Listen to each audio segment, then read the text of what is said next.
नमस्कार मित्रांनो, आत्ताच्या क्षणाची सर्वात मोठी बातमी। शिंदे गटावर मोठी कारवाई, तर लोकसभा निवडणुकीची सर्व प्रक्रिया संपली आहे।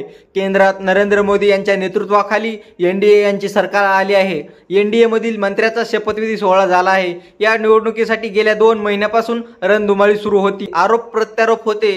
राज्यात मुंबईच्या उत्तर पश्चिम मतदारसंघातील निकाल सर्वाधिक चर्चेत राहिला आहे।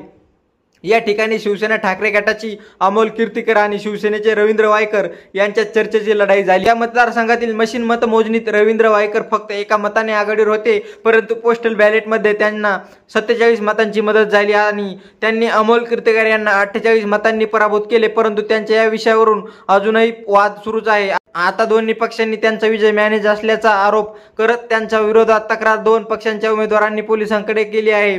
मतमोजणी केंद्रावर मोबाईलसाठी बंदी होती, त्यानंतर केंद्रावर रवींद्र वायकर यांच्या गटाकडून मोबाईल वापरला असा आरोप या दोन्ही उमेदवारांनी केला आहे। या ठिकाणी पुन्हा निवडणूक घेण्याची मागणी केली आहे। पोलीस कारवाई करत नसून पोलिसांनी कारवाई न केल्यास कोर्टात धाव घेणार असल्याचे भरत शाह यांनी म्हटले आहे। दरम्यान रवींद्र वायकर यांची शपथविधी होण्याआधी या संदर्भात कारवाई व्हावी अशी मागणी त्यांना केली आहे। यावर तुमची प्रतिक्रिया नक्कीच कमेंट बॉक्समध्ये व्यक्त करा आणि अशाच राजकीय घडामोडींसाठी तुम्ही जर आमच्या राष्ट्रप्रथम या चॅनलला अजूनही सबस्क्राइब केलं नसेल, चॅनलला सबस्क्राइब करा, बेल आयकॉन प्रेस करा, जेणेकरून आमचे असेच नवनवीन व्हिडिओ तुम्हाला सर्वप्रथम या चॅनलवर बघायला मिळतील। धन्यवाद। जय महाराष्ट्र।